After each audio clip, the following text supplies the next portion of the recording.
Yes.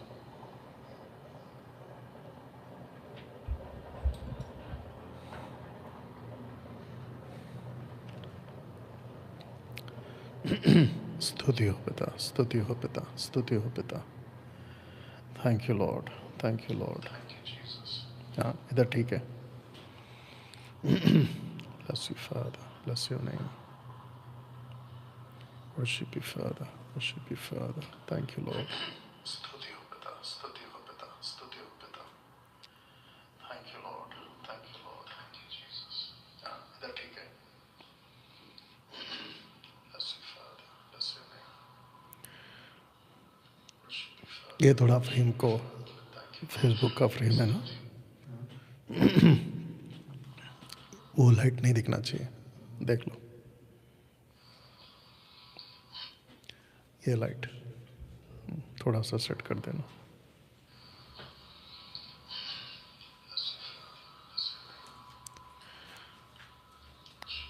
ये थोड़ा frame को ठीक है, ठीक है। इस पे आ रहा है क्या? Okay okay okay.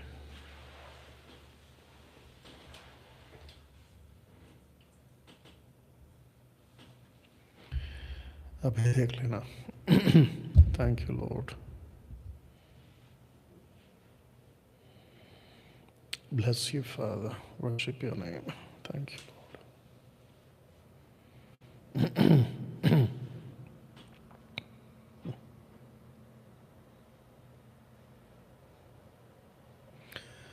अभी चेक करो, आ रहा है क्या स्क्रीन के ऊपर? थोड़ा सा आ रहा है। Thank you Lord, thank you Lord. Okay, thank you Lord, thank you Jesus, bless your name.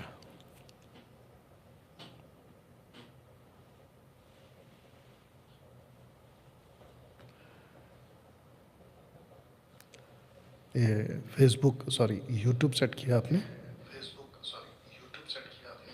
Facebook sorry YouTube set किया आपने? ठीक है। Thank you Lord, thank you Jesus. Okay, इसको स्टार्ट कर देना बेटा, मेरा तीसरा कैमरा। हाँ,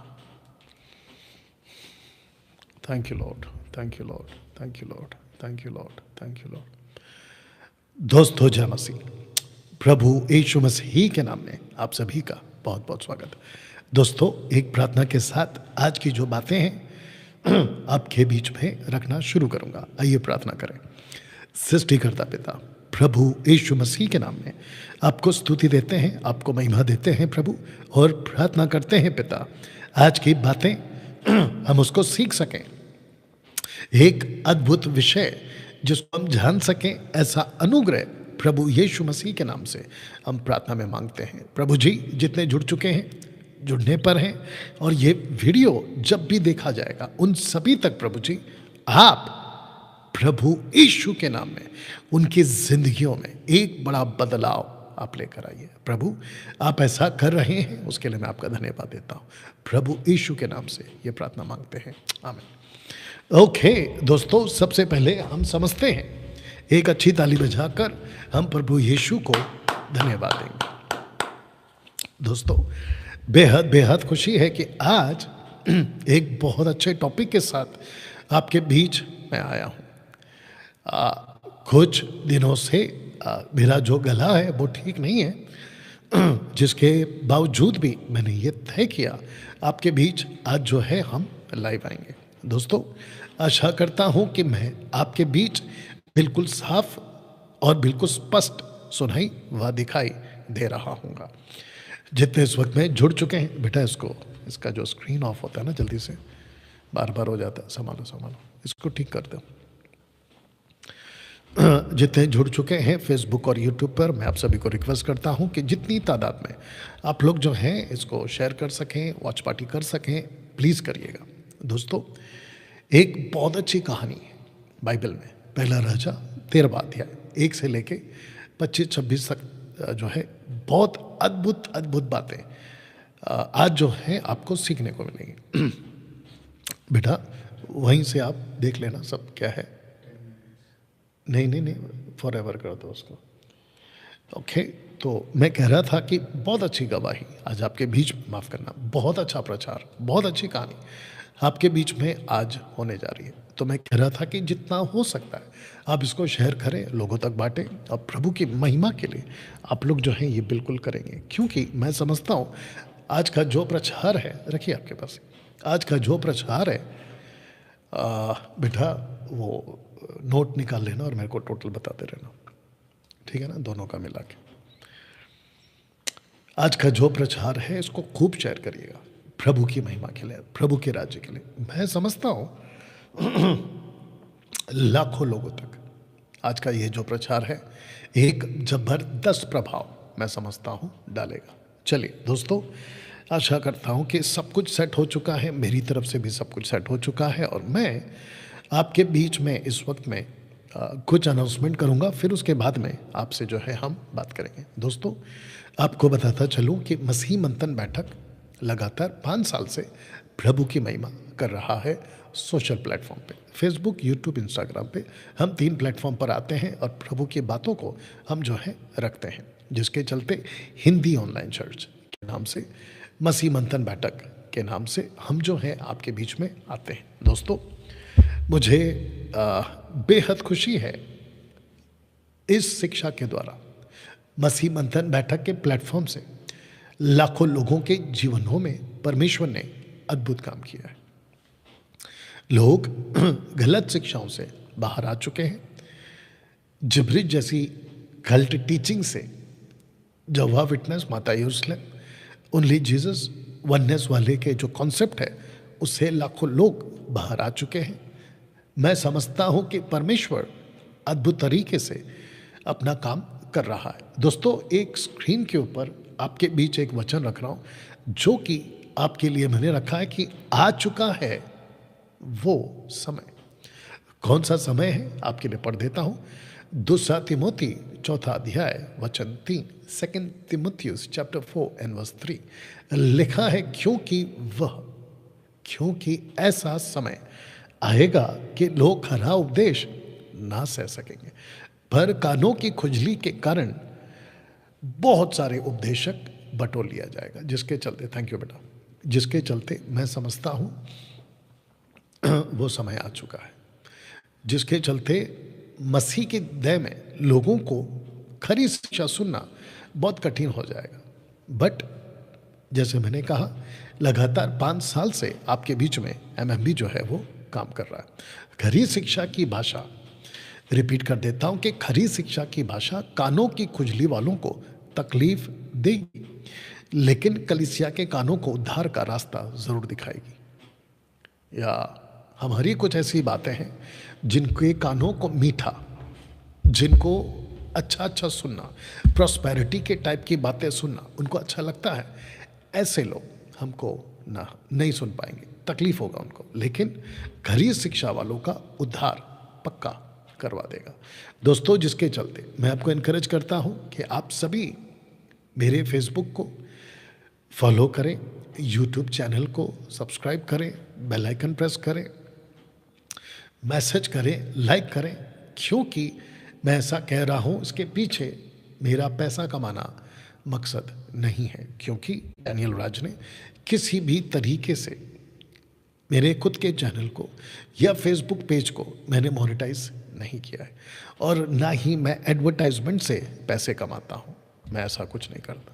जिसके चलते मैं चाहता हूं कि आपको बताता चलूं कि प्रभु के राज्य के लिए मैं जो काम कर रहा हूं वो सिर्फ और सिर्फ लोगों को खरी शिक्षा पहुंचे, उन तक प्रभु की बातें पहुंचे, उसी मकसद के साथ आपके बीच में मैं वीडियोस को बनाता हूं। दोस्तों, अगर आप मेरे साथ जुड़ना चाहते, वैसे चेक करते रहना बीच बीच में, अगर आप मेरे साथ जुड़ना चाहते हैं, मैं आपका वेलकम करता हूं। मसीह मंथन बैठक व्हाट्सएप ग्रुप में आप सबसे पहले कनेक्ट हो सकते हैं, जिसके चलते मैं चाहता हूं कि आप सभी मेरे साथ में जो है व्हाट्सएप के माध्यम से कनेक्ट हो सकते हैं। आपको करना क्या है, नीता सोलोमन जी को कॉल करना है, उसके बाद मसीह मंथन बैठक ऑफिस का जो नंबर है उस पर कॉल करना है, उसके बाद आप लोग जो है हमसे कनेक्ट हो जाएंगे, मुझसे कनेक्ट हो जाएंगे, और मेरी जितनी भी वीडियोस अपलोड होती हैं और जो भी अपडेट्स आता है, आगे हम क्या कर रहे हैं, उन सभी के लिए हम जो है आपको यहाँ पे डिटेल्स यानी कि जानकारियाँ देते हैं। दोस्तों, साथ ही साथ इसको रखकर मैं आपको ये भी बता दूं कि मसीह मंथन बैठक में, मिनिस्ट्री में, सेवा में आपका स्वागत है। मसीह मंथन बैठक वो है, ठीक है, इसको ऐसे रख के बात कर लेता हूँ। मसीह मंथन बैठक वो है जो सिर्फ और सिर्फ बाइबल आधारित बातें करता है, और वो भी कॉन्टेक्स्ट में ही बात करता है। कॉन्टेक्स्ट से बाहर हम कोई बात नहीं करते। आप पास्टर हैं, सेवा करना चाहते हैं, तो मैं आपका वेलकम करता हूं, आप आइए। आप लीडर हैं, हाउस से चलाना चाहते हैं, आइए। बाकी जितनी भी ज़रूरतें होती हैं ना, जो चर्च के पैटर्न के हिसाब से होती है, उन सब की सुविधाएं आपके लिए हम करा देंगे, ठीक है ना। इसके लिए आप ध्यान रखेंगे ना। दोस्तों, मैं चाहता हूं कि आपको बता दूं कि सिस्टर शकुंतला जी, जो कि मसीह मंथन बैठक की तरफ से officially authorised and recognised counsellor के तौर पे नियुक्त की गई है। आप परिवार के लोग हैं, एमएमबी के लोग हैं, आपको आत्मिक सलाह चाहिए, जवान हैं, बच्चे हैं, आपको कोई काउंसलिंग चाहिए, इन सब के लिए आप क्या कर सकते हैं, इनको कॉल कर सकते हैं, और ये आपको जो है बाकी बातें बताते रहेंगी, लीड करेंगी, अगुवाई करेंगी आत्मिक तौर पे, ठीक है ना। उसके बाद मैं चाहता हूं कि आप लोग जवानों की सभा हमसे कनेक्ट हो, जवानों की सभा में आप हमसे जुड़ें, महिलाओं की सभा में आप हमसे जुड़ें, जो किड चर्च है आप देख सकते हैं, उसमें आप लोग हमसे जुड़ें। पूरे भारत में हमारी शाखाएं कहाँ कहाँ हैं, उसकी जानकारी के लिए भी आप इस नंबर पे कॉल कर सकते हैं, और ये नंबर पर आपको सारी जानकारी मिल जाएगी ना। दोस्तों, बहुत अच्छी बात, जो कि अगले साल फरवरी के महीने से हम शुरू करने जा रहे हैं, और वो ये है, आप सबके बीच में बताता चलूं, बाइबल कॉलेज, जिसको हमने कुछ महीनों के लिए, ये माफ़ करना, कुछ हफ्तों के लिए रोक दिया है, लेकिन इसको अगले साल फरवरी से हम शुरू करने जा रहे हैं। तो जिसके चलते आपको करना क्या है, 5,000 रुपये 7 दिन के लिए विद अकोमोडेशन, आप देख सकते हैं, आपका रहना, खाना पीना, रहने की सुविधा, सोने की सुविधा सब कराई जाएगी यहीं पे, इसी जगह पे फ़िलहाल के लिए, ठीक है ना। तो मैं आपका वेलकम करता हूँ शॉर्ट टर्म बाइबल कॉलेज में, जो कि अभी तक हम 41 बैच कंप्लीट कर चुके हैं, 42वां बैच का हम अगले साल से शुरू करेंगे। हम क्या क्या सिखाते हैं, ब्रांचेस ऑफ थियोलॉजी हम सिखाते हैं, बिब्लियोलॉजी, थियोलॉजी, निमेटोलॉजी, क्रिस्टोलॉजी, एंथ्रोपोलॉजी, हेमेट्रियोलॉजी, सोटियोलॉजी, एक्सेलॉलॉजी, एंजेलॉलॉजी, डीमोनोलॉजी, एस्केटोलॉजी, ये सारी चीज़ें हम सिखाते हैं। एक दिन मैं अलग से वीडियो बनाऊंगा कि और डिटेल में किन किन मुद्दों को हम छूते हैं, किन किन मुद्दों पे हम बात करते हैं। मसीह की देह में मैं नहीं समझता हूं कि अभी तक ऐसा बाइबल कॉलेज आपको कहीं देखने मिलेगा। डैनियल भाई, आप अपने बाइबल की पढ़ाई कर रहे हैं, तो जी हाँ, मैं बिल्कुल कर रहा हूं, क्योंकि जिस चीज़ को मैं दे रहा हूं सोशल प्लेटफॉर्म पे और बाकी कहीं पे भी नहीं मिलता देखने को, इसलिए कह रहा हूं। अगर इससे बेहतर कोई सिखाता है तो मैं उसको सल्यूट करूंगा, और वो भी कॉन्टेक्स्ट वालों के साथ, यानी कि अन्य भाषा वाले नहीं होना चाहिए, ठीक है ना। किसको संपर्क करना है, आपको सिस्टर सिवान को कॉल करना है न्यू एडमिशन के लिए, ओके। आशा करता हूँ कि आप समझ गए ना। दोस्तों, एमएमबी में आप जब भी कॉल करेंगे, ये टाइम है, ये टाइम है, इसके हिसाब से ही आप चलेंगे, ठीक है ना। तो इसका ध्यान रखें बेटा। वहाँ पे सब ठीक है, ओके। 26 जनवरी को मुंबई में ACF प्रेयर हॉल में एक मीटिंग को हम रख रहे हैं, और उसका नाम हमने दिया है स्पिरिचुअल वॉरियर्स या स्पिरिचुअल वॉरियर। एमएमबी का पहला 2026 का ये सेमिनार होने वाला है। दोस्तों, आज प्रभु भोज भी है, तो मैं चाहता हूँ, या रेडी कर लो बेटा, और आपको पता है ना, ये उधर दे दो, इधर दे दो, ये दे दो, ओके। तो जितने एमएमबी के लोग, जाइए, जितने एमएमबी के लोग हैं, मैं उन सबको बताता चलूँ कि आज प्रभु भोज भी है, ठीक है ना। तो जिसने एमएमबी के लिए जो आप हमसे जुड़ते हैं, या एक सेकंड दीजिए, आप अपनी अपनी तैयारी कर सकते हैं। ओके, तो मैं चाहता हूं कि आप सभी अपनी अपनी प्रभु भोज की तैयारी कर लीजिएगा, क्योंकि जैसे ही मैं यहाँ से लास्ट में, बिल्कुल लास्ट में प्रीचिंग के बाद आपके बीच में मैं जो हूँ आऊँगा और आपको बताऊँगा, ठीक है ना। तब तक के लिए मैं समझता हूँ यहाँ पे सब ठीक चल रहा है। Thank you Lord. अब बात करते हैं आज के टॉपिक की। बहुत ध्यान दीजिएगा। Thank you Lord. आशा करता हूं कि आपने शेयर करना जारी रखा है, और जिन जिन तक आप शेयर कर सकते हैं, जहां जहां तक आप लोगों के बीच में इन बातों को रख सकते हैं, मैं चाहता हूं कि आप जरूर करें। दोस्तों, एक बहुत अच्छी कहानी जिससे मसीह की देह बहुत कुछ सीख सकती है, उस मकसद के साथ आपके बीच आज बात करने वाला हूं। जितने पास्टर्स हैं विश्व में, हिंदी भाषा समझने वाले, प्रभु के दास हैं, यूट्यूब पे वीडियो बनाने वाले हैं, मसीह की देह के लोग हैं, कल्ट टीचिंग वाले भी क्यों ना हो और खरी शिक्षा वाले भी क्यों ना हो, सबको आज मैं चाहता हूं कि ये वीडियो और ये लाइव अगर आप मेरे साथ कनेक्ट हो गए तो प्लीज इसको ध्यान से सुनिएगा, ठीक है ना। दोस्तों, 5 साल से मसीह की देह में खरी शिक्षा के साथ काम करते हुए, बाइबल को पढ़ते हुए, बहुत सारे प्रचार माफ करना, कम से कम 5000 प्लस वीडियोस बना चुका हूं सोशल प्लेटफॉर्म पे। इन सब के बीच में ऐसे कुछ प्रचार होते हैं जिनसे मैं बड़ा प्रभावित हो जाता हूं, इम्पैक्ट पड़ता है मेरे ऊपर। उसमें से ये एक टॉपिक है। मैं जब इसको पढ़ रहा था, मैं जब इसकी स्टडी कर रहा था, मेरा माथा हिल गया, और मुझे इस घटना ने, पहला राजा 13वां अध्याय, इस घटना ने इतना जबरदस्त सिखाया मुझे खुद को। मैंने कहा कि जब इस बात ने मुझे सिखाया है तो क्यों ना मैं as a pastor, as a teacher, as a preacher social platform पे, और साथ ही साथ मसीह मंथन बैठक का डायरेक्टर के तौर पे आपके बीच क्यों ना मैं इसको सिखाऊं, जिसके चलते ये मैंने तय किया। दोस्तों, इसका जो टॉपिक है वो मैंने कुछ ऐसा रखा है कि एक गलत नबी की आवाज, एक गलत नबी की गलत आवाज, ऐसे इसको बोलेंगे। रिपीट कर देता हूं कि एक गलत नबी की गलत आवाज। या जितने जुड़ चुके हैं, मैं सबको कहना चाहता हूं, प्लीज खूब शेयर करें, जितना हो सके लोगों को इनवाइट करिए कि वो आज मेरे साथ कनेक्ट हो जाए। मैं चाहता हूं कि जितने मेरे विरोधी हैं वो तक आज मेरे साथ कनेक्ट हो जाए, ठीक है ना। चलिए दोस्तों,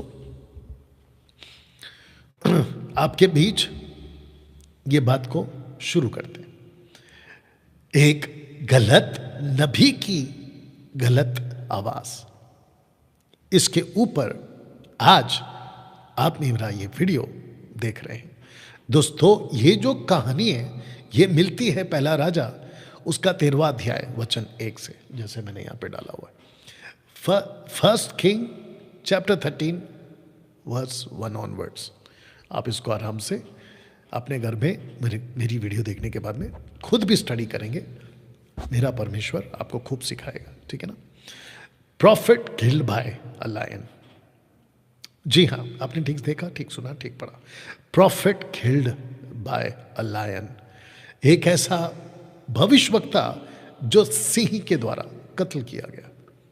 दोस्तों, इसके पीछे की एक वजह जिसका पहला वचन आपके बीच में रख रहा हूं, क्योंकि यहोवा के वचन के द्वारा मुझे यूं आज्ञा मिली है कि ना तो रोटी खाना और ना पानी पीना और ना मार्ग से लौटना जिसे तू जाएगा। नहीं जाना। परमेश्वर कहता है ना तो रोटी खाना, ना पानी पीना, और उस रास्ते से जिस रास्ते तू बेतेल को गया है वापस नहीं जाना। इस आदेश के चलते इस जवान को फंसाने वाला एक झूठा भविष्यवक्ता मिल गया। तब जाकर आपके बीच में मैंने ये टाइटल रखा है कि यंग प्रॉफिट, ओल्ड प्रॉफिट। दोस्तों, वो जो शख्स है यंग प्रॉफिट, एक जवान भविष्यवक्ता, इसका नाम हमको बाइबल में पढ़ने को नहीं मिलता। बस इसको इतना कहा है कि एक जवान प्रॉफिट है। एक दुखद कहानी एक जवान भविष्यवक्ता की, आप इसको आज समझेंगे, सुनेंगे। तो दोस्तों, शुरू करते हैं वचन 1 से। और मैं चाहता हूं कि आप जितने भी अभी मेरे साथ कनेक्टेड हैं, मैं उन सबको रिक्वेस्ट करना चाहूंगा कि प्लीज बहुत ध्यान से सुनिएगा। आइए पढ़ते हैं। लिखा है कि तब यहोवा से वचन पाकर परमेश्वर का एक जन, परमेश्वर का एक जन जिसको मैंने सर्कल किया है, ठीक है ना, यहूदा से बैतलहम को आया। यहूदा से बैतलहम कहां है, क्या है, थोड़ी देर में रखूंगा। और यरोबाम धूप जलाने के लिए वेदी के पास खड़ा था। यरोबाम इजराइल का राजा, कौन सी तरफ वाला, नॉर्थ की तरफ वाला, ना कि साउथ की तरफ वाला, ठीक है ना। अब मैं आपको फोटो दिखा देता हूं पहले। मेरी कोशिश है आज आपके लिए जितनी डिटेल में आपको बता सकूं उतना बताऊंगा, ठीक है ना। आप यहां पे देख सकते हैं। जब मैं इसको पढ़ रहा था तो मुझे पता चला कि बैतल में, या दे दे बेटा, बैतल में पहले से एक प्रॉफिट है जिसको कहते हैं ओल्ड प्रॉफिट। आप यहां पे देख, ला दे बेटा, दे दे, क्या, थैंक यू। मेरा प्रभु भोज का सेटअप आ चुका है, यानी कि तैयारी हो चुकी है, आप लोग भी कर लीजिएगा। Excuse me. तो मैं कह रहा था कि एक प्रॉफिट, बहुत ध्यान दीजिएगा प्लीज, ओके। आप कनेक्ट हो गए हैं तो बहुत अच्छी बात है, और खूब शेयर करते जाइएगा। तो मैं कह रहा था कि एक प्रॉफिट यहां पहले से बैतल में है, बैतल में नॉर्थ की तरफ, जहां पे इजरायली 10 गोत्र के साथ में नॉर्थ की तरफ में जा चुके हैं, ठीक है ना। प्रश्न उठता है कि जब पहले से एक प्रॉफिट है तो परमेश्वर ने दूसरा प्रॉफिट को क्यों भेजा। या सबसे पहले अपने दिमाग में बात डाल लीजिएगा कि एक प्रॉफिट परमेश्वर का जब पहले से है तो दूसरा प्रॉफिट को परमेश्वर ने वहां से, यानी कि जूडा से, यहूदा से बैतल को, यानी कि साउथ से नॉर्थ में क्यों भेजा। ताज्जुब है ना। तो मैं आपको बता दूं कि ये जो महाशय है जिसको कहते हैं ओल्ड प्रॉफिट, ये निकला झूठा। ये दरअसल में लोगों को झूठ बोलता था। झूठ, कुछ चीजें आपके बीच में मैं रख देता हूं, ठीक है ना। या उसको निकालना था बेटा, इसको जितनी ताकत से पढ़ सकता पढ़ो। झूठी बातें सिखाने वाला नबी पूंछ है। Very good. इसको हटाना था मेरे को, तो इसको हटा देता हूं दोस्तों, ताकि आपको बिल्कुल साफ दिखाई दे। ओके, वापस पढ़ बेटा। झूठी बातें सिखाने वाला नबी पूंछ है। जो झूठ सिखाता है वो क्या है, पूंछ है। बाइबल उसको, यशायाह की किताब उसका 9 का 15 कहती है। दोस्तों, वापस से पीछे जाता हूं और आपको समझा देता हूं कि जब पहले से एक प्रॉफिट है तो परमेश्वर ने दूसरे प्रॉफिट को वहां पे क्यों भेजा। अब आपको बताता हूं कि ये जो प्रॉफिट है ये निकला झूठा। आगे आप सीखोगे, क्योंकि जो इन लोगों की अगुवाई करते हैं, झूठा नबी की बात हो रही, यशायाह का ही कॉन्सेप्ट है, वे उनको भटका देते हैं। जिनकी अगुवाई होती है वे नाश हो जाते हैं। अब आप थोड़ी देर बाद देखोगे कि इस शख्स ने बेचारे इस प्रॉफिट को नाश कर दिया। तब जाकर आज का जो मेरा टॉपिक है वो मैंने इसलिए रखा है कि एक गलत नबी की आवाज ने, एक गलत नबी की आवाज में एक अच्छे खासे यंग लड़के को, एक अच्छे प्रॉफिट को भटका दिया। आज लाखों लोग ऐसे ही इन लोगों जैसों की आवाजें सुन के भटक जा रहे हैं, गलत शिक्षाओं की तरफ जा रहे हैं, जिसके ऊपर मेरा आज पूरा फोकस होगा। ठीक है, तो दोस्तों एक प्रॉफिट से मिलाते हैं आपको, थैंक यू, एक प्रॉफिट से आपको मिलाते हैं, माफ करना, एक राजा से आपको मिलाते हैं। ये कम से कम 937 ईसा पूर्व, 937 टू 915 ईसा पूर्व, जिसका नाम है यरोबाम, उत्तरी साम्राज्य समरिया का पहला राजा, समरटन का पहला राजा, फर्स्ट किंग। ठीक है ना। इस व्यक्ति ने एक गाय का बछड़ा बनाया, गोल्डन काउ जिसको कहते हैं। दरअसल इसने दो बनाया, एक रखा दान में और एक रखा बैतल में। तो मुझे आज फिलहाल बैतल की बात करनी है, तो मैं सिर्फ वहीं की बात करूंगा। आइए इसको देखते हैं कि क्या लिखा है। तो राजा ने सम्मति लेकर सोने के 2 बछड़े बनाए, लोगों से कहा कि यरूशलेम को जाना तुम्हारी शक्ति से बाहर है। इसलिए हे इजरायली, अपने अपने देवताओं को देखो, अपने देवताओं को देखो जो तुम्हें मिस्र देश से निकाल लाया।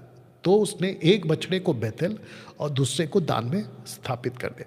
एग्जैक्टली हारून ने भी यही बोला था जब उसने गाय का बछड़ा बनाया था, एक्सोडस चैप्टर 32 में। एग्जैक्टली यही कॉपी की है यरोबाम ने।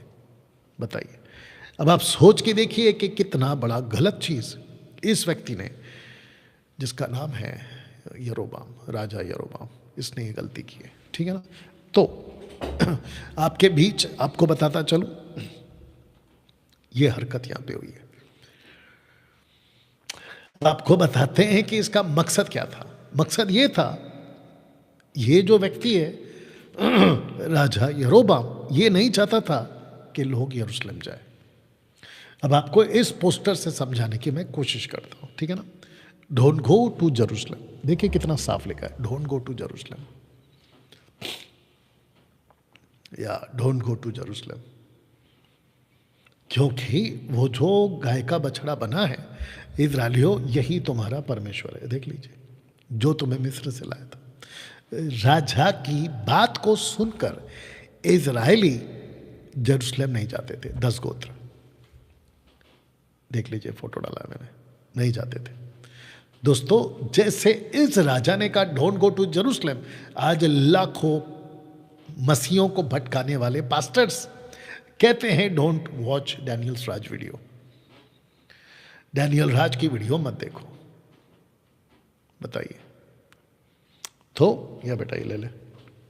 जिसके चलते मैं मजबूर हो गया ये बताने के लिए कि जैसे उन दिनों में ये लोग कहते थे ना कि यरूशलेम मत जाओ, ऐसे ही आज कहते हैं कि डैनियल राज की वीडियो मत देखो। बताइए, कितना दुखद बात है। Don't watch Daniel Raj video. आप बिलीव नहीं करेंगे, चर्चों में बकायदा अनाउंसमेंट होती है मेरे बारे में। इतना दुखद परिस्थिति में आज मसीह जीवन जी रहा है, लोग भटकते चले जा रहे हैं। मत जाओ खरी शिक्षा के पास, मत जाओ, मत देखो डैनियल राज को। ऐसी बकायदा अनाउंसमेंट होती है। मैं तो कहता हूं इन पास्टरों को और इन सब लोगों को कि एक बार है ना, अपने लोगों को छूट दे दो मेरी कोई भी एक वीडियो देखने की, और उसके बाद आप तय कर लेना कि आपका लोकल पास्टर क्या सिखा रहा है और डैनियल राज क्या सिखा रहा है। खास करके अन्य भाषा के ऊपर तो पक्का देख लेना। दोस्तों, एंट्री होती है एक राजा की। ताज्जुब की बात है कि बाइबल में पहली बार, जहां तक मेरा नॉलेज है और मैं लगभग सही भी हूं, बाइबल में पहली बार 8 साल का राजा, देख लीजिएगा, जस्ट 8 years old किंग,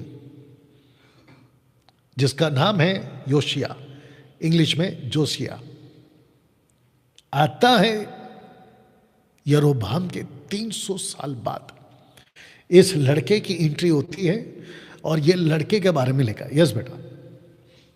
उस जन ने यहोवा से वचन पाकर वेदी के विरुद्ध यूं पुकारा कि वेदी, हे वेदी, यहोवा यूं कहता है कि सुन, दाऊद के कुल में योशिया नाम एक लड़का उत्पन्न होगा। वह उन ऊंचे स्थानों के याजकों को जो तुझ पर धूप जलाते हैं तुझ पर बलि कर देगा, और तुझ पर मनुष्यों की हड्डियां जलाई जाएंगी। हड्डियां। हड्डियां जलाई। अब दोस्तों वापस आते हैं इस टॉपिक के ऊपर, किसकी हड्डी जलाई जाएगी। जानते हो ताज्जुब की बात, थैंक यू। जानते हो ताज्जुब की बात क्या है? जितने यूट्यूब पे देख रहे हैं सबका स्वागत, जितने फेसबुक पे देख रहे हैं सबका स्वागत। खूब शेयर करें, वॉच पार्टी करें। आइए सुनते हैं। वापस से कह देता हूं कि 8 साल का एक राजा, just 8 years old, just 8 years old, 8 साल का राजा आता है, 8 साल का राजा आता है, और 8 साल का राजा के बारे में ये जो यंग प्रॉफिट था ना, ये प्रोफेसी कर रहा है कि एक राजा आएगा, एक लड़का आएगा योशिया के नाम से। 300 साल पहले प्रोफेसी की इसने। किसकी हड्डियां जलाएगा? याजकों की। अब प्रश्न उठता है कि याजकों की हड्डी वेदी है, वेदी, ऑल्टर की बात हो रही है, वेदी की बात हो रही है। तो लिखता है वेदी को चिल्लाकर कहता है, चीख कर कहता है, वेदी हे वेदी, तुझ पर हड्डियां जलाई जाएगी। छोटे, इसको वापस पढ़, क्योंकि पब्लिक को तेरे दिमाग में आना चाहिए कि ये हड्डियां नहीं है, हड्डियां है। मनुष्य की, मनुष्यों की हड्डियां जलाई जाएंगी। याजकों की हड्डियां जलाई जाएगी। 1 किंग चैप्टर 12 वर्स 31, जो लेवी वंशी ना थे उनको यरोबाम ने याजक नियुक्त किया। देख लीजिए ऊपर, किंग जरोबाम ने लेवी वंशी ना थे उनको याजक नियुक्त कर दिया, उनकी हड्डियां जलाई जाएगी, ऐसा बोला गया। किसने बोला? उस जवान प्रॉफिट ने। यस बेटा, अभी इसको और उन ऊंचे स्थानों के जितने याजक वहां थे उन सबों को उसने उन्हीं वेदियों पर बलि किया, और उन पर मनुष्यों की हड्डियां जलाकर यरूशलेम को लौट गया। आफ्टर 300 ईयर्स प्रूफ हो गया, याजकों को उसी वेदी पर उनकी हड्डियां जलाई गई। किसने कहा था? वापस आते हैं पीछे, किसने कहा था ये देख लीजिएगा। उस जन ने यहोवा से वचन पाकर यह कहा, वेदी हे वेदी, तुझ पर याजकों की हड्डियां जलाई जाएगी।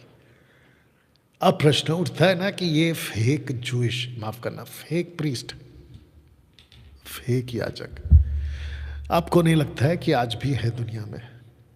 तो इस लड़के ने, 8 साल के राजा ने, जूडा का राजा है ये, यरूशलेम का राजा है ये सदर्न किंगडम का राजा है।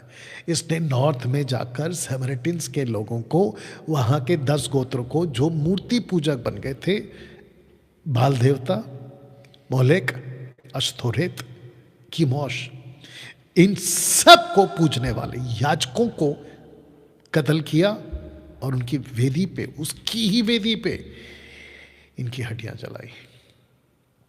अब प्रश्न उठता है कि ये जो लड़का है, इसको तालीम कहां से मिली, इसको शिक्षा कहां से मिली, ये कहां से सीखा? तो दोस्तों इसको कहां से पता चला, पढ़िए। तब राजा ने खंबे के पास खड़ा होकर यहोवा से इस आशय की वाचा बांध दी कि मैं यहोवा के पीछे पीछे चलूंगा और अपने सारे मन और सारे प्राण से उसकी आज्ञाएं, चितौनियां और विधियों का नित्य पालन किया करूंगा, और इस वाचा की बातों को जो इस पुस्तक में लिखी है पूरी करूंगा, और सब प्रजा वाचा में संभागी होगी। हाँ, तो इसको कहते हैं पुस्तक में लिखी हुई पूरी करूंगा। पुस्तक को जैसे इसने पढ़ा, आप अगर यहाँ पे 3 पढ़ रहे हैं ना, 23 का 3, तो आपको 23 का 1 और 2 पढ़ेंगे तो लिखा है कि जैसे उसने देखा, उसने कपड़े फाड़े, जैसे ही पढ़ा, सुना, बोला ये तो गलत चीज हो रही है। कैसे? 8 साल का लड़का, 8 साल का लड़का राजा की गद्दी पे बैठना, काम करना शुरू करता है। 8 साल का लड़का, ताज्जुब है ना? आपने कभी पढ़ा था इस बात को? अगर पढ़ा था तो अच्छी बात है, लेकिन आज बहुत कुछ सीखेगा आप लोग इनसे, ठीक है ना? वॉइस भी चेक करते रहो दोनों जगह पे। लाउड रखो, कोई दिक्कत नहीं, फट से बंद कर देना बाद में। या थैंक यू। बताइए, 8 साल का लड़का शास्त्र को पढ़ता है, समझ जाता है। दिक्कत की बात क्या है पता, आगे रखूंगा। दिक्कत की बात यह है कि लोग आज परमेश्वर के वचन को पढ़ नहीं रहे हैं। बाइबल को पढ़कर ही आपको सच्चाई पता चलेगी। आज सिस्टर सिवान को किसी ने कॉल किया बाइबल कॉलेज के लिए, और उन सिस्टर को लगा कि अंकुर नरूला की जो मिनिस्ट्री है उनके साथ में हम मिले हुए हैं, या तो वो हमसे मिले या मैं उनसे मिला हूँ। अंकुर नरूला की मिनिस्ट्री पंजाब वाली। तो सिस्टर ने उनको कहा कि नहीं नहीं, हमारी अलग है, उनकी अलग है। और जब उनको काउंसलिंग किया तो बोला, अरे बाप रे, ये तो बहुत अलग टीचिंग है, ये तो अलग बातें हैं। मैं वही तो कह रहा हूं ना, जब तक आप परमेश्वर के वचन को, सब ठीक है, जब तक आप परमेश्वर के वचन को ठीक से नहीं समझोगे, मुश्किल हो जाएगा आपके लिए। या तो जिसके चलते 300 साल के बाद, 300 साल के बाद, बताइए, इस व्यक्ति को, इस लड़के को यह पता चलता है कि सही क्या है, गलत क्या है। यस बेटा, तब ऐसा हुआ कि परमेश्वर के जन का यह वचन सुनकर जो उसने बेतेल के विरुद्ध पुकार कर कहा, यरोबाम ने वेदी के पास से हाथ बढ़ाकर कहा, उसको पकड़ लो। जैसे इसने कहा कि तेरे वेदी पे याजकों की हड्डियां जलेंगी, और जैसे उसने आगे कहा कि ये वेदी अभी भूम भस्म हो जाएगी, जिसको कहते खत्म हो जाएगी, राख हो जाएगा, यरोबाम ने कहा इस जवान नबी को पकड़ लो।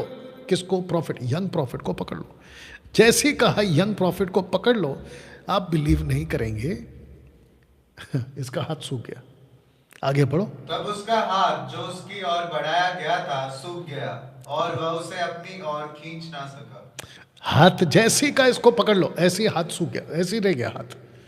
आइए इसको पढ़ते। वेदी फट गई और उस पर कीड़ा गिर गई, सो वचन पूरा हुआ जो परमेश्वर के जन ने यहोवा से वचन पाकर कहा। देखिए कितना सटीक है ना, वह चिन्ह पूरा हुआ।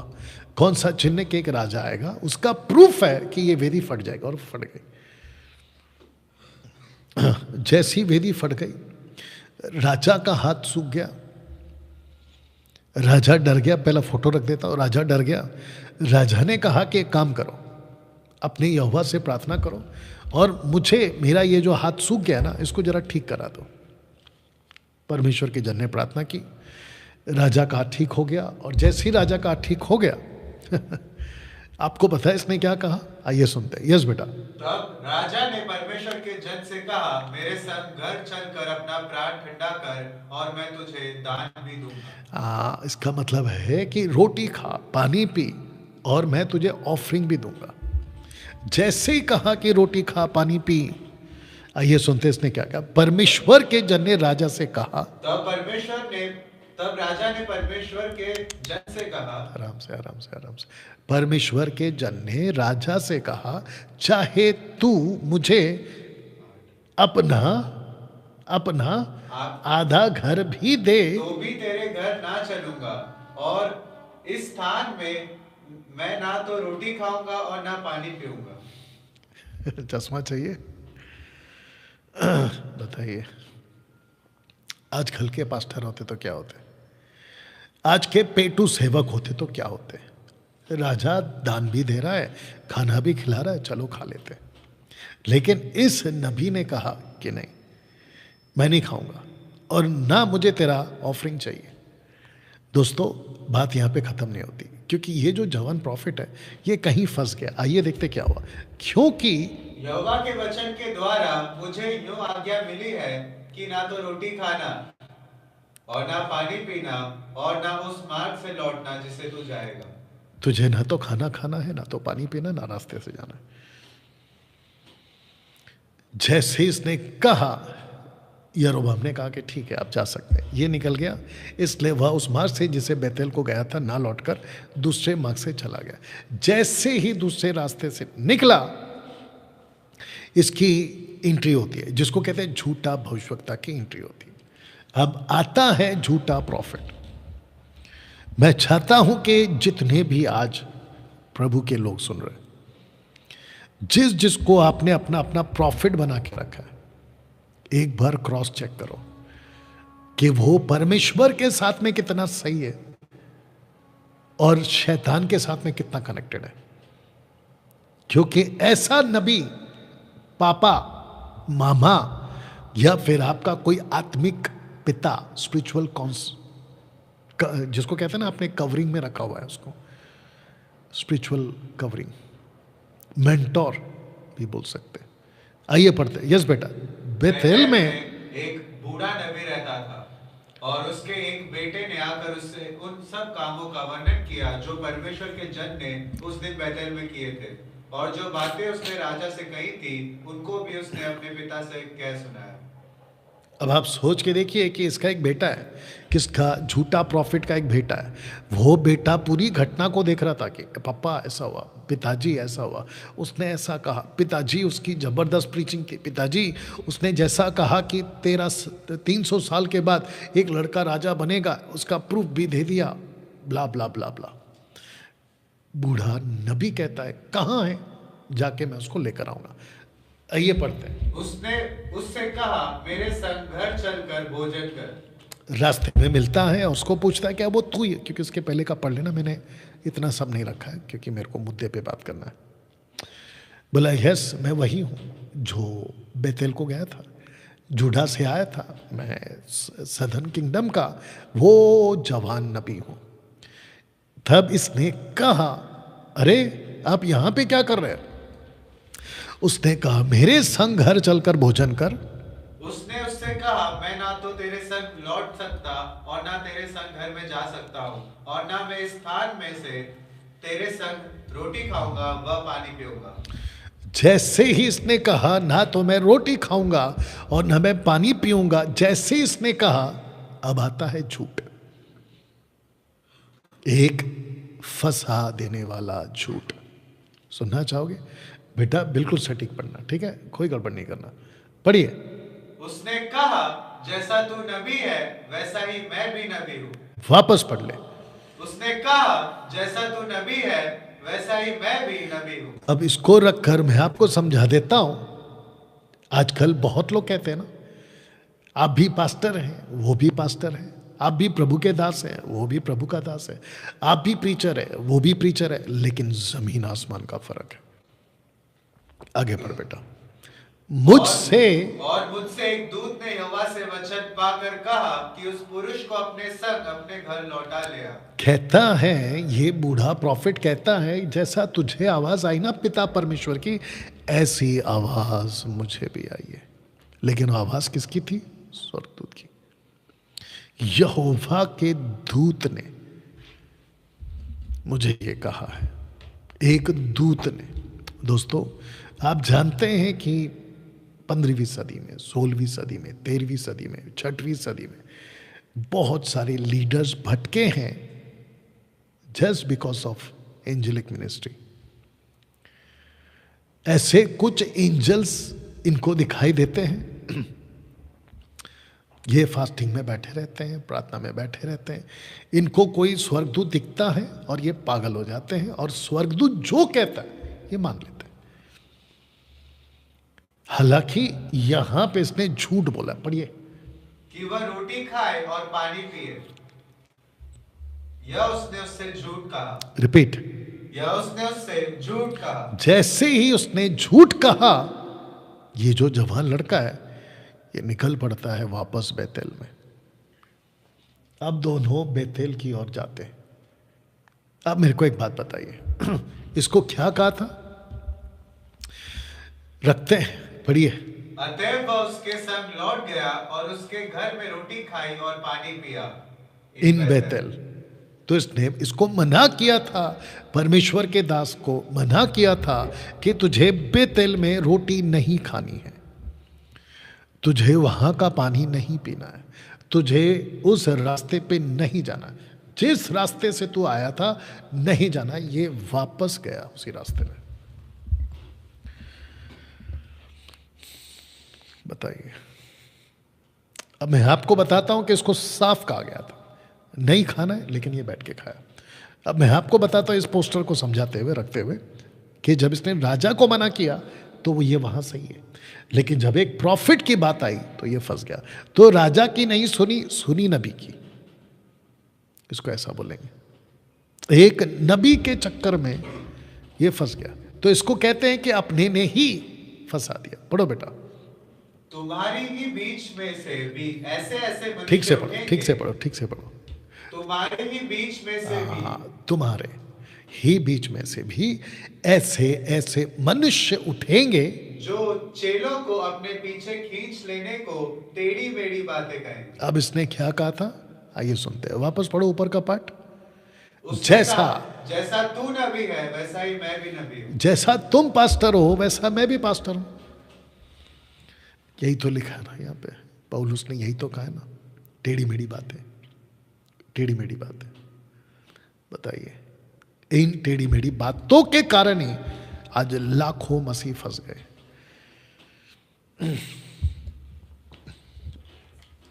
मैं चाहता हूं कि जितना आप शेयर कर सके करते जाइए।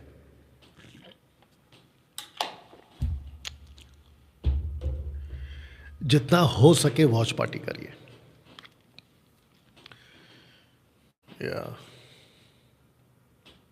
दोस्तों, बहुत दिक्कत की बात आगे जाके होने वाली है मसीह समाज में। टेढ़ी मेढ़ी बातें वाले धोखा कहां खाते पता है? मैं भी तो पास्टर हूं, मैं गलत कैसे हो सकता हूं? मैं भी तो प्रभु का दास हूं, मैं गलत कैसे हो सकता हूं? मैं भी तो प्रीचर हूं, मैं गलत कैसे हो सकता हूं? जैसे तुम हो वैसे मैं हूं। लेकिन यहां पे पौलुस कहता है कि उनकी टेढ़ी मेढ़ी बातें तुम्हें फंसा देगी।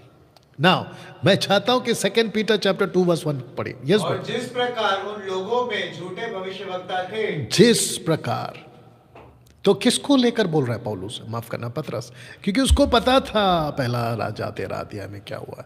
जिस प्रकार उन लोगों में झूठे भविष्यवक्ता थे, उसी प्रकार तुम में भी। हाँ, तो तुम में भी, पंजाब में भी, हरियाणा में भी, दिल्ली में भी, महाराष्ट्र में भी, कर्नाटका में भी, विश्व के कोने कोने में भी, तुम में भी। आगे, झूठे उपदेशक होंगे जो नाश करने वाले। झूठे उपदेशक होंगे, एक एक करके जाएंगे। झूठे उपदेशक होंगे, ये पतरस कह रहा है। आगे, जो नाश करने वाले पाखंड का उद्घाटन छिप छिप कर करेंगे, और जिसको कहते हैं कि ये छुप छुप कर आएंगे, ये पब्लिकली नहीं आते, बहुत मीठा मीठा बात करते। आगे रखूंगा, और उस स्वामी का जिसने उन्हें मोल लिया है इनकार करेंगे। ओके, तो लिखा है कि अपने स्वामी का इनकार करेंगे। अब प्रश्न उठता है कि स्वामी का इनकार कैसे होता है? बातों से। जीसस को आप कब कहते हो कि मुझे तू नहीं चाहिए? आप जीसस को तब कहते हो जब जीसस की बातों को डिनाई कर देते हो और अपने आप को शीघ्र विनाश में डाल देंगे। ओके, तो प्रश्न उठता है कि ये जो जवान प्रॉफिट है ये विनाश में गया है कि नहीं गया? जैसे एक गलत आवाज, जब वे मेज पर बैठे ही थे, इसके विनाश का आज्ञा आ गया। पढ़िए, और जब वे मेज पर बैठे ही थे कि यहोवा का वचन उस नबी के पास पहुंचा जो दूसरे को लौटा ले आया था, और उसने परमेश्वर के उस जन को जो यहूदा से आया था पुकार कर कहा, यहोवा यूं कहता है, इसलिए कि तूने यहोवा का वचन न माना और जो आज्ञा तेरे परमेश्वर यहोवा ने तुझे दी थी उसे भी नहीं माना। अभी प्रश्न उठता है कि कौन किसको समझा रहा है? जो झूठा था ना वो उसको अभी उल्टा बता रहा है कि तूने मेरी बात क्यों सुनी, तू मेरे पीछे क्यों आ गया। ताज्जुब है ना। अब देखिए, मैंने इसको ऐसा लिखा है कि मेज पर बैठना और नबी को सुनना इस नबी को भारी पड़ गया। मेज पर बैठना, खाना खाना, और जैसे ही खाना खा रहा था इसको भारी पड़ गया। दोस्तों, कैसे विनाश हुआ? क्योंकि आपने अभी पढ़ा कि ये विनाश में जाएंगे। गलत आवाज आपको विनाश में लेके जाएगी। कैसे? मैं बताता। यस बेटा, जैसे वो मेज पर बैठा, परमेश्वर के जो झूठा प्रॉफिट था उसके पास में ही परमेश्वर की आवाज आई। मैं आपको बताता हूं कि विनाश कैसे शुरू हो गया। अब आता है सिंह। पढ़िए, जब वह मार्ग में चल रहा था तो एक सिंह उसे मिला और उसको मार डाला, और उसकी लौट मार्ग पर पड़ी रही और गधा उसके पास खड़ा रहा और सिंह भी लौट के पास खड़ा रहा। अब दिक्कत की बात यह है कि जिस रास्ते से ये पहले गया था वहां सिंह था, लेकिन अटैक नहीं किया। लेकिन जब इसका जीवन बदल गया, बिगड़ गया, उस ही रास्ते में वापस आ रहा है तो सिंह अटैक कर रहा है। और जानते हो ये जो सिंह है ना, लायन, इस लायन ने इसको खाने की मनसा से अटैक नहीं किया, जस्ट मारने की मनसा से। आइए कुछ बातें रखते हैं। इस कारण तुझे अपने पुरखाओं के कब्रिस्तान में मिट्टी नहीं दी जाएगी। किसने कहा? जब बुजुर्ग ये वाले ने इससे कहा। तेरी जो डेड बॉडी है ना, बहुत ध्यान से सुनना प्लीज, तेरी जो डेड बॉडी है ना वो यहूदा नहीं जाएगी, सदर्न किंगडम में नहीं जाएगी। अब जिस जगह से तू आया था वहां के लोग तेरे बारे में यही कहेंगे, आगे मैं रखूंगा 300 साल बाद तेरे बारे में यही कहेंगे कि एक था, और उसकी पूरी कहानी नबियों को सुनाई जाएगी। यस बेटा पढ़ो। यह सुनकर उस नबी ने जो उसको मार्ग पर से लौटा ले आया था कहा, परमेश्वर की वह जन होगा का वही जन होगा जिसने यहोवा के वचन के विरुद्ध किया था। इस कारण यहोवा ने उसको सिंह के पंजे में पड़ने दिया और यहोवा के उस वचन के अनुसार जो उसने उससे कहा था, सिंह ने उसे फाड़ कर मार डाला होगा। ये लास्ट लाइन वापस पढ़ो। सिंह ने उसे फाड़ कर मार डाला होगा। मैं आपको बताता हूं कि ये जो बूढ़ा प्रॉफिट है ना, इसके पास में न्यूज़ पहुंची, आपके पास जो टेबल पे बैठ के खाना खा रहा था उसकी ऐसी दर्दनाक मौत हो गई। तो इसने सोचा कौन हो सकता है, कौन हो सकता है, तो उसने बोला ये वही होगा। अब इसको पढ़ते हैं। तब उसने जाकर उस जन की लौट मार्ग पर पड़ी हुई और गधे और सिंह दोनों को लौट के पास खड़े हुए पाया, और यह भी कि सिंह ने ना तो लौट को खाया और ना गधे को फाड़ा है।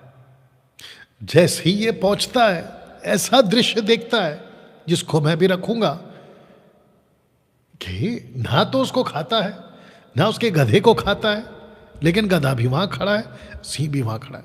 पोस्टर देख लीजिए। अब प्रश्न उठता है कि मृत्यु की वजह क्या है? मृत्यु की वजह क्या है? आशा करता हूं कि आप लोग अब तक मेरे साथ बने हुए हैं और बात को सीख रहे हैं।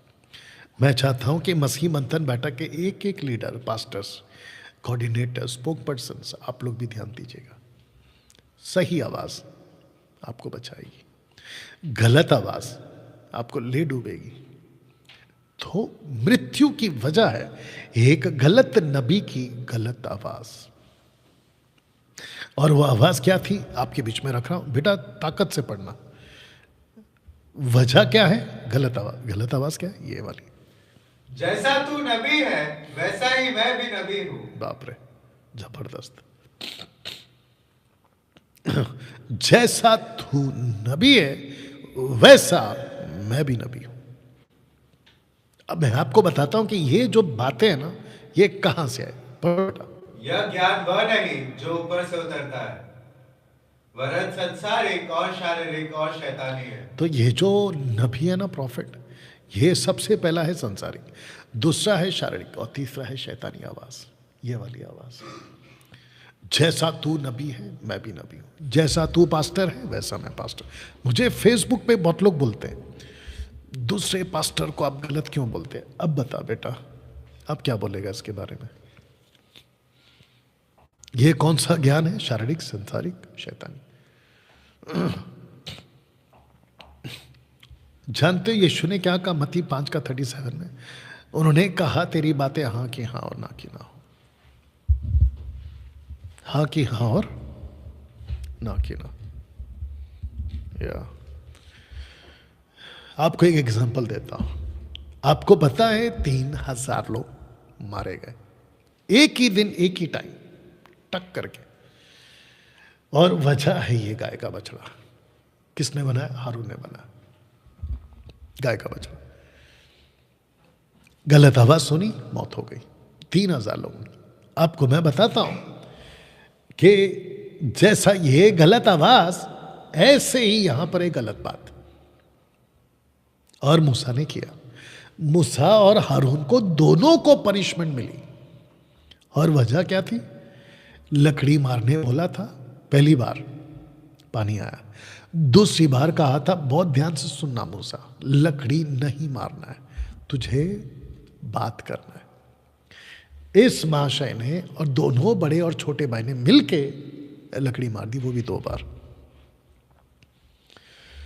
बोथ डाइड इन विल्डरनेस, दोनों के दोनों जंगल में ढेर हो गए। एक गलत आवाज आपको बताते हैं कि अननिया और Sapphira both died in lord's church, यानी प्रभु यीशु की कलीसिया में दोनों की मौत हो गई। आवाज क्या है? पैसे को छुपा लो, झूठ बोलो, झूठ बोलो। इस आवाज ने दोनों की मौत कर दी। आज मैं आप लोगों को क्या सिखा रहा हूं? इस पहले राजा के 13वें अध्याय से, गलत सुनोगे मौत आ जाएगी, विनाश। दोस्तों, OT Jesus, anti Jesus and revelation Jesus. OT मतलब ओल्ड टेस्टमेंट, एंटी मतलब न्यू टेस्टमेंट। आइए सुनते क्या हुआ जी। और सरदीस की कलीसिया के दूत को लिख कि जिसके पास परमेश्वर की 7 आत्माएं और 7 तारे हैं, यह कहता है कि मैं तेरे कामों को जानता हूँ कि तू जीवता तो कहलाता है पर है मरा हुआ। पर है मरा हुआ। मर गया है तू। ओटी में ये मर गए, ये देखो ये मर गए। अब मेरा क्वेश्चन ये है कि ओटी में जिसने मारा, एनटी में जिसने मारा, वही रेवलेशन का जीसस क्या कहता है कि मैं तुझे जानता हूं कि तू कहलाता तो जीवित है पर है मरा हुआ। पर है मरा हुआ। आज आप लोगों के साथ में भी तो ये नहीं हो रहा है ना। याद रखो, ये जीसस का स्टेटमेंट है। यीशु कहता है कि तू दिखता तो है जिंदा पर है मरा हुआ। इसको जोर से बोला करना। You understand? आज बहुत सारे पास्टर्स दिखते तो जिंदा हैं पर है मरे हुए। या थैंक यू।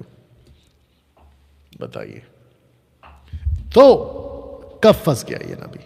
आइए पढ़ते हैं। कब फंसा? कौन सा जवान नबी? आप पढ़िए। और परमेश्वर के जन के पीछे जाकर उसे एक बांज वृक्ष के तले बैठा हुआ पाया और उससे पूछा, परमेश्वर का जो जन यहूदा से आया था, क्या तू वही है? अब मैं आपको बताता हूं कि ये नबी क्यों फंस गया। अगर ये चुपचाप अपने जूडा चला जाता, यरूशलेम चला जाता, जिसको कहते हैं ना कि साउथ में चला जाता, सदर्न किंगडम में चला जाता, तो ये कभी फंसता ही नहीं। दिक्कत की बात यह है कि ये जहां बैठा है ना, वो बांज वृक्ष है। बैरन ट्री भी बोल सकते हैं उसको। पढ़िए उसको। जो डाली मुझ में है और नहीं फलती, उसे वह काट डालता है। तो ये नहीं फल रहा था, ये बैठ गया, ये बैठ गया। तो मेरा प्रश्न है फिर उठेगा आपके लिए, आज आपका जीवन कहीं बैठ तो नहीं गया? चेक करिए। आज इस कहानी से आप सभी को यह समझना जरूरी है। क्या हुआ बेटा? आज आपको समझना जरूरी है इस कहानी से। आशा करता हूं कि मेरा परमेश्वर, पवित्र आत्मा आप लोगों से बात कर रहा है इस वक्त में। दोस्तों, प्रश्न उठता है कि आज ये लाइन कौन है और कहां है? जिसने जवान को फाड़ खाया ना, कब? उसकी गलती के चलते। ये आज कहां है, इसके ऊपर थोड़ा सा बात करूंगा। जानते हो, पतरस इस जवान सिंह को कुछ ऐसा कहता है गरजने वाले सिंह की नहीं। पढ़ो। सचेत हो और जागते रहो, क्योंकि तुम्हारा विरोधी शैतान गरजने वाले सिंह की नाई इस खोज में रहता है कि किसको फाड़ खाए। अब प्रश्न उठता है कि ये जो सिंह है ना, ये पतरस ने इसको सिंह क्यों कहा? मैं नहीं जानता। आप सोच के देखिए, पतरस के मुंह से, जबकि बाइबल में यीशु ने कहा ये झूठ का पिता है। पौलुस कहता है फाड़ने वाला भेड़िया है। प्रकाशित वाक्य में योना के द्वारा यीशु कहते हैं ये पुराना सांप है। लेकिन पतरस ने कहा ये फाड़ने वाला, गरजने वाला सिंह। कैसे? क्योंकि इसी व्यक्ति ने कहा 2 पीटर के चैप्टर 2 में 1 में, इसने कहा कि जैसे झूठे भविष्यवक्ता वैसे आज तुम में भी होंगे। अब प्रश्न उठता है कि ये जो शैतान है, ये आज किसको फाड़ खा रहा है? तब जीसस ने कहा कि तू दिखता तो जिंदा है लेकिन मर चुका है। डेड बॉडी वहीं पड़ी थी। लोगों को आज आपकी डेड बॉडी नहीं दिख रही है, जीसस को दिख रही है। तू दिखता तो है, काम करते हैं ना, रख ही देते हैं आपके लिए। तू दिखता तो है बेटा, लेकिन तू है मरा हुआ। ये देखो, आपके पुलपिट पे आपका पापा, आपका पास्टर, आपका प्रॉफिट दिखता तो आपको जिंदा है, लेकिन प्रभु यीशु को पूछो, वो मरा हुआ है। उसको जवान सी ने कब का फाड़ खाया है, ये देखो कब का फाड़ खाया। दोस्तों कैसा लग रहा है? क्या आप कुछ सीख रहे हैं? क्या आपको कुछ बातें समझ में आ रही है? इसको पढ़िए। फिर उसने उनसे कहा, चौकस रहो कि क्या सुनते हो। क्योंकि सारा खेल सुनने का है ना। चौकस रहो कि क्या सुनते हो। इसको पढ़िए। इसलिए चौकस रहो कि तुम किस रीति से सुनते हो। इसको पढ़िए। आकाश के अधिकार के हाकिम अर्थात उस आत्मा के अनुसार चलते थे जो अब भी आज्ञा ना मानने वालों पे कार्य करते हैं। तो इसका मतलब ये हुआ कि हम सभी को चौकस किस में रहना है? सुनने में।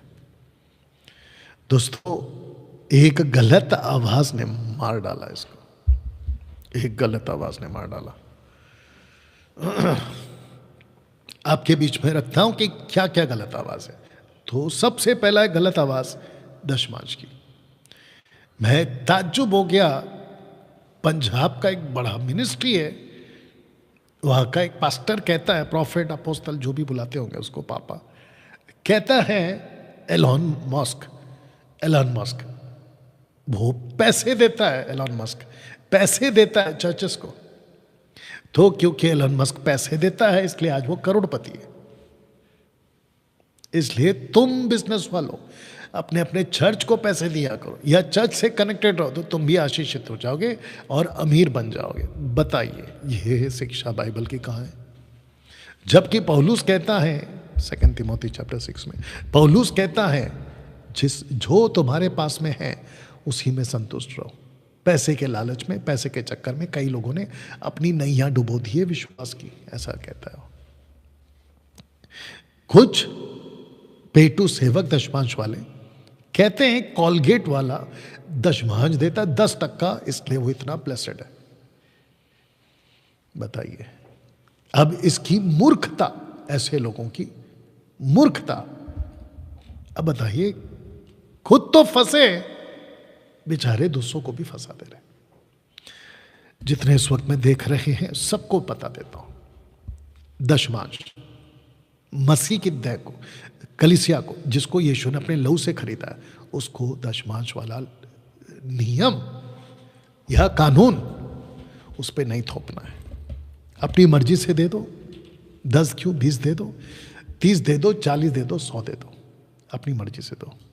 लेकिन ऐसी लालच दिखा के कि ये देता है इसलिए तुम भी दो, वो मूर्खता का स्टेटमेंट मैंने सुना है उस आदमी का। कहता है कि जितने बिजनेस वाले हैं वो सब चर्च से जुड़े हुए, इसलिए तुम बिजनेस वाले आजकल क्यों नहीं जुड़ते चर्च के साथ? तुम्हारी ब्लेसिंग रुक गई है, चर्च के साथ जुड़ने से तुम्हारी ब्लेसिंग रुक गई है। इसको कहते हैं गलत आवाज। कॉलगेट वाला ताई देता है इसलिए तुम दो। अभी मुझे नहीं पता कितना सच है कितना झूठ है, लेकिन खूब चलता है पेंटिकॉस्टल और पेटू सेवकों के बीच में। कॉलगेट वाला दशमांश देता है इसलिए तुम भी दे दो। इससे बड़ी मूर्खता और क्या हो सकती है? आशीष के नाम पे पैसे कैसे दे सकते हैं आप? किसी को जरूरत है दीजिए ना, गरीब को दो, अनाथ को दो, विधवा को दो, बाइबल कहती है। लेकिन दशमांश के बारे में बाइबल न्यू टेस्टमेंट में कभी नहीं कहती। मत्ती 23:23 का कॉन्सेप्ट आप उसको गलत तरीके से पेश कर रहे हो, बिल्कुल नहीं करना। गलत आवाज से बाहरी आराधना, नाचो कूदो, पता नहीं क्या क्या करवाते आप लोगों से ये आजकल के वर्शिपर्स। मुंबई का एक वर्शिपर है, नाम नहीं बताऊंगा, अगर वो देख रहा है तो समझ जाएगा। मेरे को कॉल करके बोलता है मेरा नाम नहीं लेना, ऐसा करके कॉल किया, धमकी देता है मेरे को। अभी देख रहा होगा शायद। एनीवे, कल्ट टीचिंग की गलत आवाज। अब जानते कितने सारे ऐसे कल्ट टीचिंग है जिसको डिबेट पे भी बुलाए लेकिन नहीं आया। उसका नाम है भगोड़ा शेखर डेविड, नहीं आया। आप जानते हैं उसके बारे में, मैं उसका क्लेरिफिकेशन आपको दे चुका हूँ ना। दोस्तों ये पोस्टर रख रहा हूँ कि 21वीं सदी के मसीह लोग मसीह जीवन जीना सीख नहीं रहे या नहीं सीख रहे। मसीह में आने के बाद आपको सीखना है कौन सा पास्टर सही है, कौन सा चर्च सही है, कौन सी शिक्षा सही है। डैनियल भाई आप ये सब क्यों बोल रहे हैं? अरे अभी तो बताया था ना कि एक बुढ़े की आवाज ने, बुजुर्ग बुढ़े नबी की आवाज ने एक जवान नबी को मार डाला, इसलिए बोल रहा हूं। या सीनियर है ना, सीनियर, इसलिए सही बोलता होगा। सोच के देखिए आप ना। इस पोस्टर को मैंने बनाया था आपके लिए और इसको मैंने डाला भी था। तो लिखा है कि कट्टर बनो, कट्टर, सख्त बनो, कट्टर बनो। मैं आपको बताता हूं, जूविश इतने ज्यादा कट्टर हैं कि परमेश्वर के लिए ये कत्ल तक कर देंगे, इतने ज्यादा कट्टर है। या अगर आपको याद होगा कि जीसस जब जब कहते थे ना, मैं परमेश्वर और मेरे में कोई फर्क नहीं है, जैसे दानियल ने कहा बादलों के साथ आएगा, जीसस ने कहा कि मैं वही हूं जो बादलों के साथ आएगा। जूश लोग पत्थर ले लिए, दांत पीसने लगे, घूसे मारे, किसको? जीसस को। इतना कट्टर होते हैं जूश लोग। दूसरा, मुस्लिम्स जबरदस्त कट्टर होते हैं, अपने अपने उनका जो भी कॉन्सेप्ट है, नहीं झुकते हो किसी के सामने, माथा नहीं टेकते, माथा जमीन पे ऐसा करने वाला कॉन्सेप्ट नहीं है इनका। लेकिन बारी आती है क्रिश्चियंस की, डावाडोल, इधर भी लोटपोट, इधर भी लोट, भिन्न पैंदी के लोटे, लोटे, भिन्न पैंदी के लोटे। हैदराबाद में कहते बैंगन का, बैंगन के, ये बैंगन के, ऐसा कुछ बोलते हैं। इसलिए बोलते हैं क्योंकि बैंगन को कोई नीचे भेस नहीं है, डोलते रहता है इधर उधर। ताज्जुब है ये क्रिश्चियंस। मैं खुद को पहली बात तो क्रिश्चियन नहीं बोलता, I am not a Christian, I am a Christ follower, that's it. मैं यीशु का फॉलोवर। इन तीनों में से कट्टर कौन है आप देख लो, और डावाडोल कौन है आप देख लो। तो दोस्तों आज इन दोनों का अंतर 90% मसीह समाज नहीं समझ पा रहा है। यीशु ने कहा था साफ, उनके फलों से तुम उन्हें पहचान लोगे। तो पहचानो ना कौन कैसा है। अपोस्टल्स को पहचानो, प्रॉफिट्स को पहचानो, एवेंजलिस्ट को पहचानो, पास्टर्स को पहचानो, टीचर्स को पहचानो, पहचानो ना। ओके दोस्तों, मैं आ चुका हूं लास्ट पार्ट पे। इस व्यक्ति ने उस जवान को गलत आवाज सुनाई, ऐसी ही आवाज एक और गलत है, और वो है अन्य भाषा की गलत आवाज। रबा रबा शबा शबा लबा लबा। बीच में, हालांकि मैंने यहाँ पे कोई फोटो पोस्टर नहीं डाला, लेकिन मैं आपको ऐसे ही बता देता हूँ। बीच में मैं किसी की डिबेट देख रहा था, अभी लेटेस्ट है वो, 1 हफ्ता पुरानी बात होगी शायद।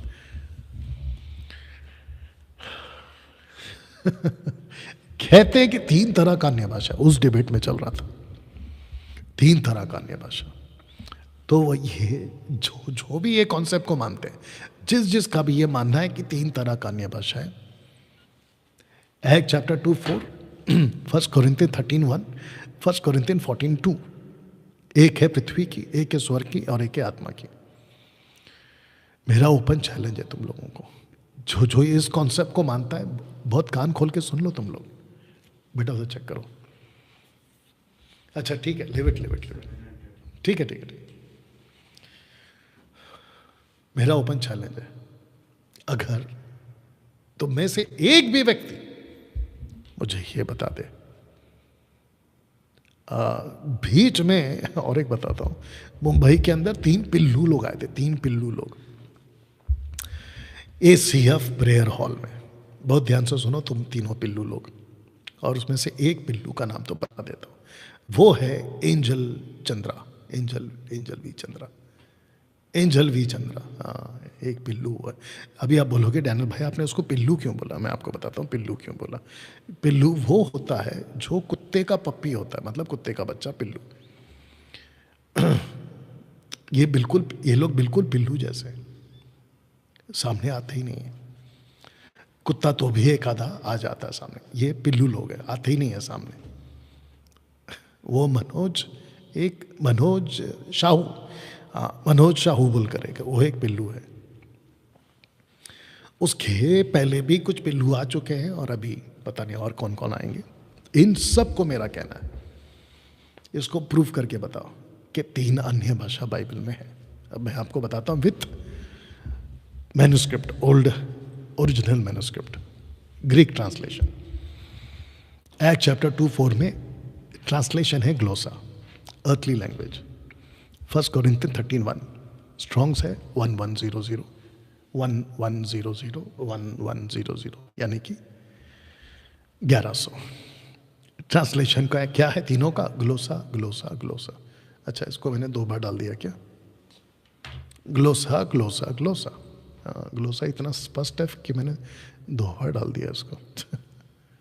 ग्लोसा ग्लोसा ग्लोसा, सब जगह ग्लोसा चल रहा है। अब इनका मानना है कि एक है पृथ्वी की भाषा, पृथ्वी की भाषा। तो कहते हैं, वो जो आदमी बोल रहा था, कहते हैं भाषा को क्या लिखेंगे फिर? अगर हिंदी में भाषा है तो इंग्लिश में लैंग्वेज है ना, टंग्स आया है, तो उसको वही तो लिखेंगे, तो ग्रीक में भी ग्लोसा लिखेंगे, ठीक है ना? फिर फिर प्रश्न उठता है, आप उसको इंटरप्रेट कैसे करोगे? अगर वहां पे भाषा का शब्द है, ग्रीक शब्द में ग्लोसा है, आप उसको उठाकर पृथ्वी की भाषा, स्वर्ग की भाषा, आत्मा की भाषा, ये इंटरप्रेट किसने किया? ये तुमने किया है। क्या यहां पे ऐसा कोई इंटरप्रेट है? हमको बोलते हो ना कि ग्लोसा ही कहेंगे, उसको ढंग्स ही कहेंगे, भाषा ही कहेंगे, लैंग्वेज ही कहेंगे, तो फिर और क्या लिखेंगे? ठीक है ना, मानते हैं। तो ये इंटरप्रेट कौन रहा है फिर?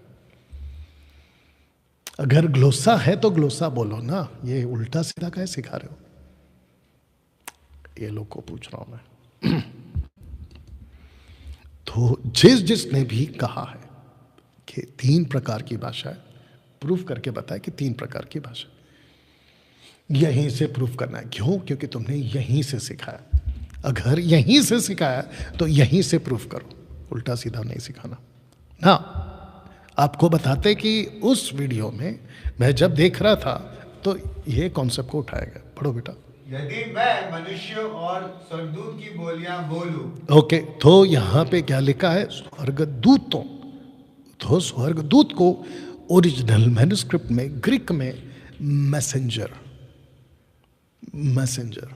अब आपको एक बात बताता हूं, मैसेंजर्स जो ऊपर से नीचे आते थे, पौलुस उनकी बात कर रहा है, नॉट एंजल्स, मैसेंजर्स, जो मैसेज लाने वाले, उसकी बात कर रहा है। तो तब जाकर मैंने लिखा not all angels, not all angels. अब उस डिबेट में अभी मैं नाम नहीं ले रहा हूं अभी तक, या क्योंकि तुमने अभी तक मुझे नहीं छेड़ा है। जिस दिन छेड़ोगे नहीं छोड़ूंगा, ये बात भी पक्की है, ठीक है ना? तो कहता है कि ऐसी भाषा जो लूसीफर को समझ में नहीं आती। किसी ने उनको पूछा, आप जो बोलते हैं वो भाषा क्यों बोलते हैं? कहते कि ये वॉरफेयर की लैंग्वेज है, लड़ाई की लैंग्वेज है, शैतान को समझ में नहीं आती। हम प्रभु से बात करते हैं, शैतान नहीं समझ सकता। Very good. तो शैतान पहले क्या था? स्वर्गदूत था। वो कहाँ रहता था? स्वर्ग में रहता था। वो खुद स्वर्गदूत है, आज भी वो स्वर्गदूत है, आज भी वो स्वर्गदूत है। तो कैसे कह दिया तुमने कि लूसीफर को समझ में नहीं आती? एक ओपन चैलेंज है तुम लोगों को, जितने भी जिब्रिश वाले, इन सब को, बेटा, जितने भी जिब्रिश वाले हैं, टंग्स वाले, इन सब को मेरा ओपन चैलेंज है। लिखित में निकाल के बता दो कहां लिखा है कि शैतान पहली बात तो नहीं है, ना तो भाषा है, ना तो ये कॉन्सेप्ट है। फिर भी तुमको बता रहा हूं, निकाल के बता दो कहां लिखा है कि शैतान स्वर्गीय भाषा नहीं समझता। निकाल के बता दो। हाँ, अब मेरे को पता है कि तुम लोग कहां जाओगे, मैं उधर भी आऊंगा। इसको पढ़ो बेटा।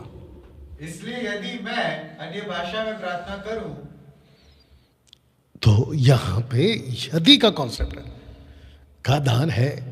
पहली बात तो अन्य भाषा प्रार्थना का दान है ही नहीं, मैंने बाजू में लिख दिया आपके लिए, बगल में। नहीं है, बिल्कुल भी नहीं है। इसको उठा के एसीएफ प्रेयर हॉल में 3 पिल्लू में से एक कहता है अन्य भाषा के बारे में, 1 कुरिन्थियों 14:15, 14:15, 16, 17 ऐसा कुछ पढ़वाया था उसने, मेरे पास आई थी वीडियो। कहता है कि देखो लिखा है, देखो लिखा। इन सबको बताना चाहता हूं, जिसको मैंने सर्कल किया है, ये यदि का कॉन्सेप्ट है, इफ का कॉन्सेप्ट। तो आपको बता दूं, जितने भी बाइबल के जानकार हैं, अच्छे खासे जानकार के लोगों से बात कर रहा हूं, यदि यानी कि इफ पर डॉक्ट्रिन बनाकर आज कलीसियाओं को नहीं सिखा सकते। इफ पर, यदि पर, और साथ ही साथ parables, illustrations, experiences and incidents पर आप डॉक्ट्रिन नहीं बना सकते, या नहीं बना सकते। और जिस जिस जगह पे मैंने यदि का कॉन्सेप्ट डाला है ना, इन सबको आपको समझना होगा, ये यदि का कॉन्सेप्ट है। ऐसा हुआ तो, वैसा हुआ तो। दाऊद कहता है, मैंने रखा नहीं है, दाऊद कहता है कि अगर मैं आकाश में चढ़ूं, वो नहीं चढ़ा कभी। दाऊद कहता है कि मैं अगर अपना बिछौना अधोलोक में डालूं, उसने कभी नहीं डाला। वो यदि का कॉन्सेप्ट। और इसी में पौलुस क्या कहता है, अपनी संपत्ति दे दूं, पूरी संपत्ति उसने कभी नहीं दिया। अपनी देह को जलाने के लिए दे दो, उसने कभी नहीं जलाया। पहाड़ों को हटा दो, उसने कभी नहीं हटाया। तो ये यदि का कॉन्सेप्ट है। ये इतने बड़े मूर्ख लोग हैं अन्य भाषा वाले कि इनको बाइबल पढ़ना आता ही नहीं है। और जब मैं बुलाता हूं तो मेरे सामने आते भी नहीं है। वो मनोज शाहू को मैंने बोला था डिबेट पे आ जाओ, तो कहता है कि डिबेट पे आऊंगा लेकिन लाइव नहीं आऊंगा, छुप छुप के बात करोगे, इसलिए पिल्लू नाम दिया है। और वी चंद्रा को मैंने पिल्लू क्यों बोला, क्योंकि वो मेरे को दिल्ली बुलाता है, कभी इधर बुलाता है, लेकिन मुंबई नहीं आता है। लेकिन अगर उसको किसी ने बुलाया प्रीचिंग के लिए आ जाओ, तो उड़ता हुआ आ गया, डरपोक, मेरे पास नहीं आ सकता। जबकि बोल सकता था ना कि डैनियल राज डिबेट के लिए आता हूँ, तुम्हारे कैबिन में आता हूँ, तुम्हारे स्टूडियो में आता हूँ, बैठ के बात करते हैं। डरपोक नहीं आया, इसलिए पिल्लू बोला। इसको समझते हैं। कहाँ किसी ने पूरे बाइबल में स्वर्गीय भाषा बोलो, कहा किसी ने पूरी बाइबल में कि स्वर्गीय भाषा बोलो? लिखित में कोई वचन निकाल के कहाँ लिखा है, बता दे। कहाँ कि किसी ने पूरे बाइबल में ना समझ आने वाली भाषा बोली, लिखित में कोई वचन लिखा हुआ कहाँ है? कहाँ किसी ने पूरी बाइबल में स्वर्गीय भाषा बोलो? कहाँ? एक्चुअली ऐसा आना चाहिए ना। कब कहा किसने कि स्वर्गीय भाषा बोली? लिखित में कोई वचन बता दो। पौलुस ने, पतरस ने, किसी ने नहीं बोला। कहाँ लिखा है पूरे बाइबल में कि अन्य भाषा शैतान नहीं समझता, या दूसरा या दान सिर्फ शैतान से छुपाने के लिए बोला जाता है? लिखित में वो जो डिबेट चल रहा था ना, उन सबको बोलना चाहता हूँ, वो खास करके उस आदमी को, पीठ पीछे क्या बात करते हो? उसको इतनी तकलीफ हो गई, उसको किसी ने कमेंट किया था मेरे को लेके, मेरे बारे में पॉजिटिव था वो, बोला डैनियल राज ने भी चंद्रा को तो अच्छे से धो दिया, उसको तकलीफ हो गई। तो उसकी कमेंट लेके रो रहा था, पप्पी बच्चा रो रहा था वो। तो मैं उसको भी कहना चाहता हूँ, आओ ना फिर सामने। एनीवे, आप अपना उद्धार खो सकते हैं। आप अपना उद्धार खो सकते हैं। आइए इसको पढ़ते हैं। सो चेत कर कि तूने किस रीति से शिक्षा प्राप्त की और सुनी थी, और उसमें बना रहे, मैं उसका नाम जीवन की पुस्तक में से किसी रीति से ना काटूंगा। इसको अगर उल्टा करे तो काट सकता है। पता है किसके चलते? शिक्षा के चलते। अगर शिक्षा सही नहीं है, शिक्षा सही नहीं है, आपका नाम कट सकता है। इसलिए मैंने बोला था आप अपना उद्धार खो सकते हो। सारा खेल शिक्षा का मेरे दोस्तों। किन किन वजहों से आप अपना उद्धार खो सकते हैं? मूर्ति पूजा, व्यभिचार और शिक्षा। धोखा ना खाओ, परमेश्वर ठट्टों में नहीं उड़ाया जाता है। ये 3 चीजों से आप धोखा खा सकते हैं या फिर अपना उद्धार खो सकते हैं। पढ़िए इसको। मेरा कहना यह है कि यदि कोई भाई कहलाकर व्यभिचारी या लोभी या मूर्ति पूजक या गाली देने वाला या पियक्कड़ या अंधेर करने वाला हो, तो उसकी संगति मत करना, वरन ऐसे मनुष्य के साथ के साथ खाना भी ना खाना। ऐसे व्यक्ति के साथ में खाना भी नहीं खाना।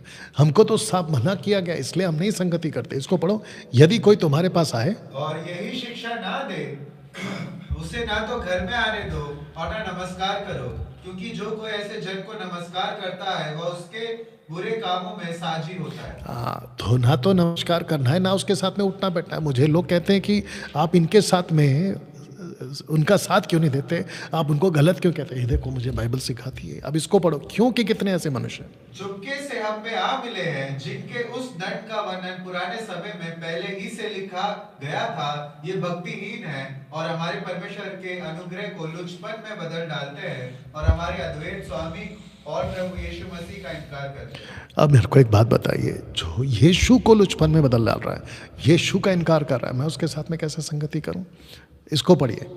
और वे लोग के लिए बातें गढ़ कर तुम्हें अपने लाभ का कारण बनाएंगे, और जो दंड की आज्ञा उन पर पहले से हो चुकी है उसके आने में कुछ भी देर नहीं, और उनका विनाश उगता नहीं, क्योंकि जब परमेश्वर ने उस स्वर्गदूतों को जिन्होंने पाप किया नहीं छोड़ा। स्वर्गदूतों की बात पतरस कर गया, तो क्यों पतरस ने पापी स्वर्गदूतों की तुलना आज के झूठे उपदेशकों से की। आइए इसको समझते हैं। जिस प्रकार उन लोगों में झूठे भविष्यवक्ता थे, उसी प्रकार तुम में भी झूठे उपदेशक होंगे, क्योंकि जब परमेश्वर ने उन स्वर्गदूतों को जिन्होंने पाप किया नहीं छोड़ा पर नरक भेजकर, ये कौन से स्वर्गदूत है, ये नूह के टाइम पे, नूह के टाइम पे नीचे आए थे, जिन्होंने अपनी बॉडी को बदल दिया, व्यभिचार किया, विवाह किया, मनुष्यों की पुत्रियों के साथ दानव पैदा किए। ये वो लोग हैं। इसको समझते, वे सीधे मार्ग को छोड़कर भटक गए, वे टेढ़े और दुष्ट मनुष्य से बचे रहे। ये सारे कपट और चतुराई से भरे हुए शैतान की संतान, सकल धर्म के बैरी, क्या तू प्रभु के सीधे मार्गों को टेढ़ा करना ना अब प्रश्न उठता है कि पौलुस और पतरस इतना सख्त क्यों है ये झूठे भविष्यवक्ताओं पर। तो दोस्तों, आज का पूरा मेरा एक व्यक्ति के ऊपर में पूरा प्रचार है। कौन सा व्यक्ति? एक जवान प्रॉफिट, पहला राजा 13 अध्याय। बेचारा अच्छा रास्ते में जा रहा था, उसको एक प्रॉफिट ने भटका दिया। उसी वजह से ये बातें मैं आज कर रहा। तो दोस्तों, द मोस्ट करप्टेड एंजल, उसका नाम है अजाजेल। इसकी बात कौन करता है? The book of Enoch chapter 9 verse 7 पढ़ो। तू यानी गॉड देख रहा है कि अजाजेल ने क्या किया है, जिसने पृथ्वी पर सभी अधर्म सिखाए हैं और स्वर्ग में शाश्वत रहस्यों को प्रकट किया है, जिसे लोग सीखने का प्रयास कर रहे हैं। अब मैं आपको बताता हूँ कि अजाजेल का जो कॉन्सेप्ट है ना, दो बकरे वाला कॉन्सेप्ट, जो एक बार छूट जाता है, मतलब स्केप गोट जिसको कहते हैं, स्केप गोट। अजाजेल, अजा का मतलब बकरा, जेल का मतलब छूट गया, अजाजेल। अब जरा सुनिएगा बात को। यहाँ पे कहता है, अनोक कहता है, और मैं अनोक की किताब को इसलिए रखा हूँ क्योंकि वो बाइबल में पढ़ा जाता है, उसका जिक्र हुआ है। एनीवे, उसके ऊपर फिर कभी बात करेंगे। तो कहता है कि इसने शाश्वत रहस्यों को प्रकट किया है, हेवनली चीजों को पृथ्वी पे प्रकट किया है। अब आपको बताते हैं, पढ़िए उसको। क्योंकि तुम यह जानते हो कि किसी व्यभिचारी या अशुद्ध जन या लोभी मनुष्य की, जो मूरत पूजने वाले के बराबर है, मसीह और परमेश्वर के राज्य में मिरास नहीं। ऐसे लोग ना तो खुद स्वर्ग में जाएंगे, ना आपको जाने देंगे। कितना साफ लिखा है।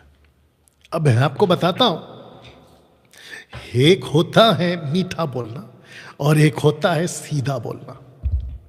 रिपीट करूं, एक होता है मीठा बोलना और एक होता है सीधा बोलना। अब आप सोच रहे होंगे कि मैंने वचन क्या डाला।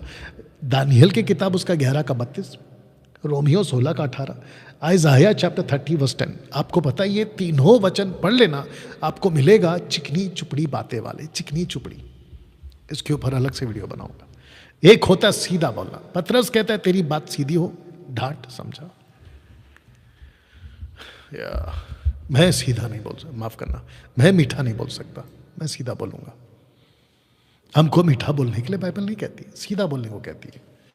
21वीं सदी सबसे भ्रष्ट युग जिसको आज हम फेस कर रहे हैं।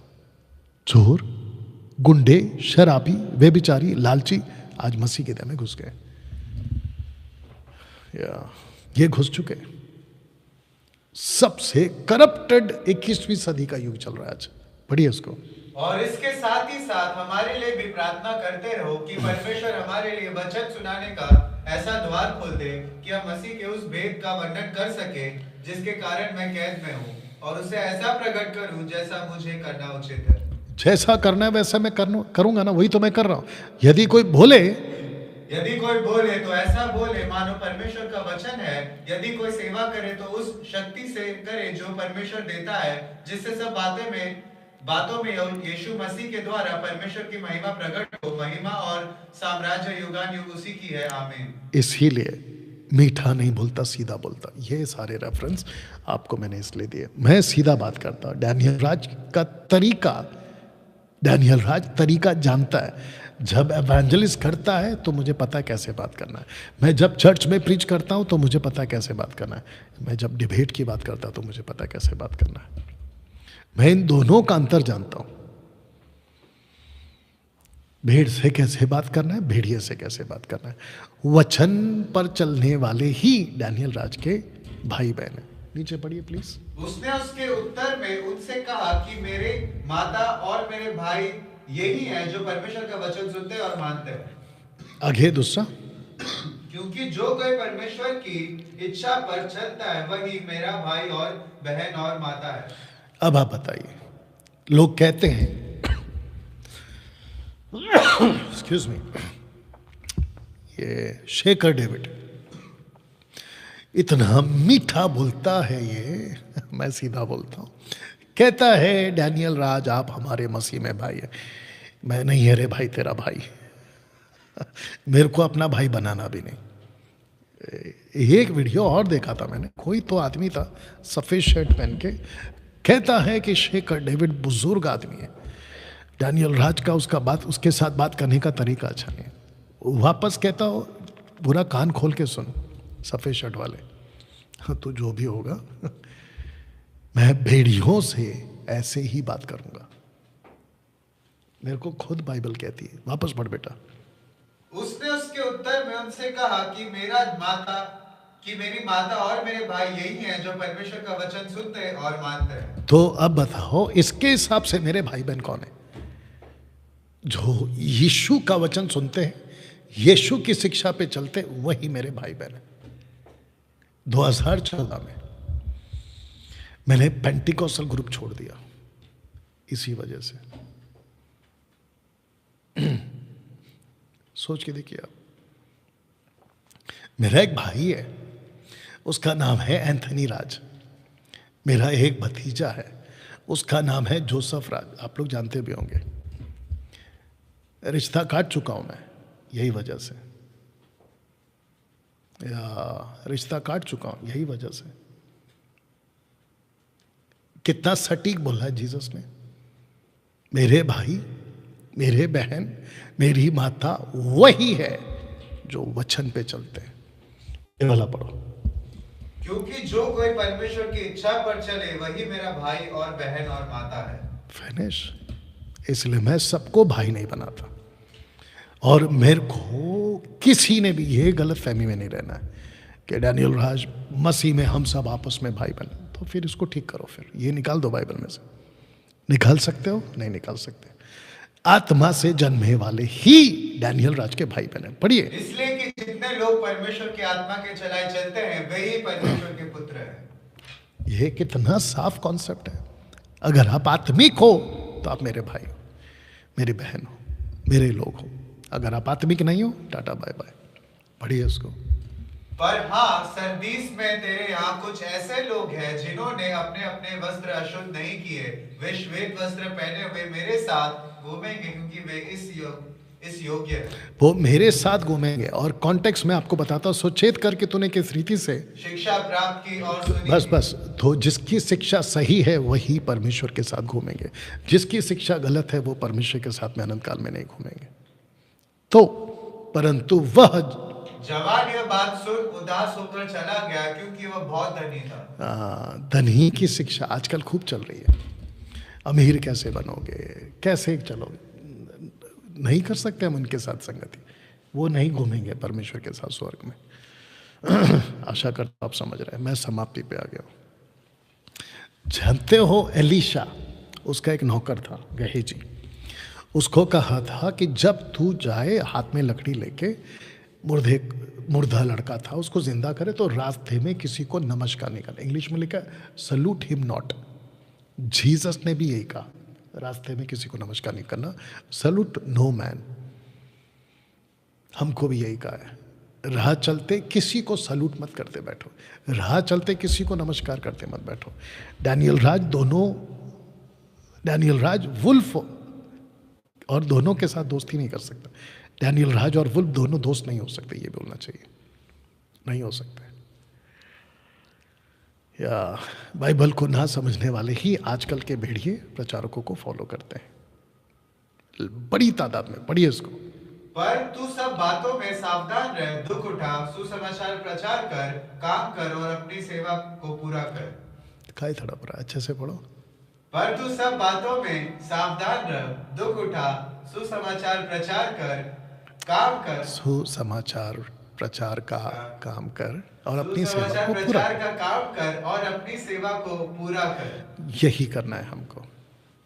या तो दोस्तों, आज इस प्रॉफिट के बारे में आपने सीखा होगा। आज प्रभु भोज है। जिसने भी अपनी प्रभु भोज की तैयारी की है, मैं चाहता हूं कि आप सभी अपनी थाली जो रोटी है दाकरा से ले लीजिए। और हम इसको इसलिए खाते हैं क्योंकि हम मसीह की दया को पहचानते हैं। आइए प्रार्थना करें। सृष्टिकर्ता पिता, तेरा धन्यवाद प्रभु जी, इसको खाते पीते वक्त हम तेरी मृत्यु को याद करते जैसे हमें कहा गया है, तेरे क्रूस का प्रचार करते जैसे हमें कहा गया है, हम तेरी दया को पहचानते जैसे कहा गया है। प्रभु जी, इसको खाते पीते वक्त तेरे राज्य में बढ़ चढ़ कर काम कर सके और जितने लोग इस वक्त में देख रहे प्रभु वो भी इसी तरीके से कार्य कर सके, हम उसके लिए आपका धन्यवाद देते हैं। जिस रात यीशु पकड़ाए गए उन्होंने रोटी तोड़ी और अपने चेलों को दिया। उसके बाद उन्होंने प्याला लिया और कहा, पी हो, ये मेरा लहू में नहीं बाचा है। आइए इसे खाते हैं। आप भी खाना शुरू करें और उसमें से पीते हैं।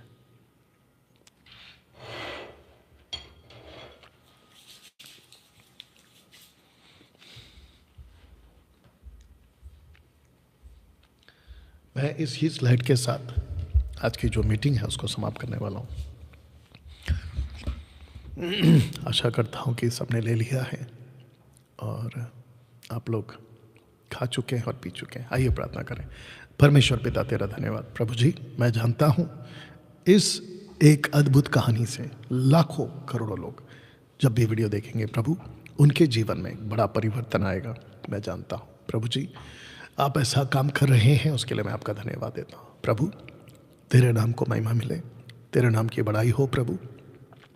मकसद एक ही है कि लोग तेरे साथ जुड़े, सही जगह पे जुड़े, सही लोगों से जुड़े।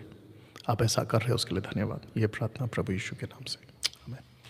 चलिए दोस्तों, मिलते हैं अगले वीडियो के साथ अगले हफ्ते। बीच में अगर ऐसा कुछ हुआ सुविधा तो फिर आएंगे आपके साथ। Thank you, God bless. अपना ख्याल रखें।